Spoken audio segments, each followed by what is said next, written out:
Hi friends, പഴയ നല്ല ഒരു ഓർമ്മകൾ കൂടിയാണ് ഇതുപോലത്തെ കൊള്ളി പുഴുങ്ങിയതും ചമ്മന്തിയും കൂട്ടിയിട്ടുള്ള എല്ലാവരും ഒരുമിച്ചിരുന്നുള്ള കഴിക്കുന്ന ഒരു സന്ദർഭമൊക്കെ.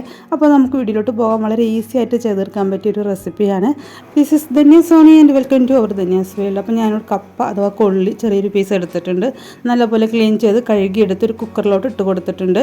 1 ടീസ്പൂൺ ഉപ്പും ആവശ്യത്തിന് വെള്ളവും ഒഴിച്ച് കുക്കർ മൂടി വെച്ച് ഒരു വിസിൽ കേൾക്കുന്നത് വരെ ഒന്ന് വേവിച്ചെടുത്തിട്ട്. കൊള്ളിക്കും പലതരത്തിലായിരിക്കും വേവ്. അപ്പോൾ ഇത് ഒരു ഒറ്റ വിസിലടിച്ചാൽ വെന്ത് കിട്ടും. അപ്പോൾ ഒറ്റ വിസിലടിച്ച് കഴിയുമ്പോൾ ആവിയൊക്കെ കളഞ്ഞ് തുറന്ന് നോക്കി വെള്ളം മാറ്റി കൊള്ളി സെപ്പറേറ്റ് ആക്കി മാറ്റി വയ്ക്കുക. ഇനി ചമ്മന്തി തയ്യാറാക്കേണ്ട കുറച്ച് ചെറുള്ളി എടുക്കുക. ആവശ്യത്തിനുള്ള ചെറുള്ളി എടുക്കുക. കുഞ്ഞുള്ളി 2 നാടൻ പച്ചമുളകാണ് എടുത്തിരിക്കുന്നത്. നാടൻ പച്ചമുളക് ഇല്ലെങ്കിൽ ഇതുപോലത്തെ നീളത്തുള്ള ഒരു പച്ചമുളക് എടുക്കാം.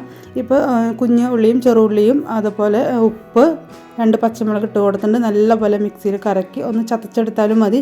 ഈ പരുവത്തിലൊന്നും ആക്കി എടുത്തിട്ടുണ്ട്. നമുക്ക് മറ്റൊരു പാത്രത്തിലോട്ട് മാറ്റി കൊടുക്കാം. ഇതിലേക്ക് 1 സ്പൂൺ വെളിച്ചെണ്ണയും ചേർത്ത് നല്ലപോലെ മിക്സ് ആക്കാം.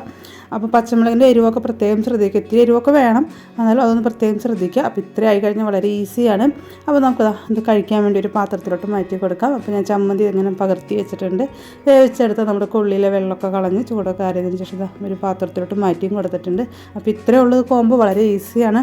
മഴക്കാലത്ത് കട്ടൻ ചായയൊക്കെ ഉണ്ടെങ്കിൽ എല്ലാവരും കൂടിയിരുന്ന് ഒരുമിച്ച് കഴിക്കുമ്പോൾ ഇതിനേക്കാൾ വലിയൊരു ടേസ്റ്റ് വേറെ ഒന്നിനും കിട്ടത്തില്ല. ഞങ്ങളുടെയൊക്കെ അമ്മ ഉണ്ടായിരുന്ന സമയത്ത് അതുപോലെ ആയിരുന്നു കേട്ടോ. ഇപ്പോൾ അമ്മ മരിച്ചതിന് ശേഷം പിന്നെ അങ്ങനെ ഒരുമിച്ചിരുന്ന് കഴിക്കുന്ന പരിപാടിയൊന്നുമില്ല. അപ്പോൾ ഞാൻ നമ്മുടെ മത്തി വറുത്തതും അയിലക്കറിയും കൂടെ സൈഡാക്കിയിട്ടുണ്ട്. അപ്പോൾ ഇതും കൂടി ആയി കഴിഞ്ഞാൽ അടിപൊളി കോമ്പിനേഷനാണ്.